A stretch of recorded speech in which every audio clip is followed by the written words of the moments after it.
The old hockey stick graph shows atmospheric CO2 concentration over the last 800,000 years.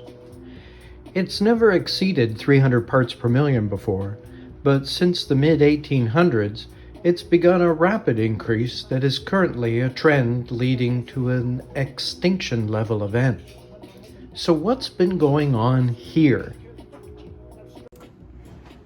This closer look at more recent atmospheric CO2 concentration and emissions rates shows commercial activities creating CO2 as a byproduct beginning with the Industrial Revolution, thus leading to our increased atmospheric CO2 concentration. This is where we went wrong. Our commercial activity emits CO2 as a byproduct as people pay more and more for the products and services that produce CO2.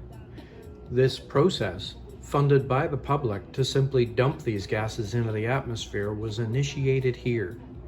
At the time, anyone could see the waste coming from our new smokestacks, but it was much cheaper to ignore the problem. Most visible pollutants have now been eliminated from much of our society, leaving CO2 waste as our main problem. We figured we would just see what happened. What else could we have done?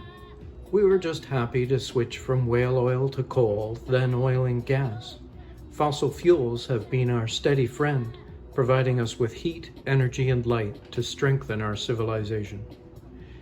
This open cycle process relies on the biosphere to somehow deal with CO2 through processes like photosynthesis.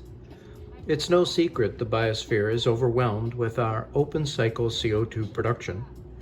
I propose we close the CO2 cycle, thus ending man-made climate change.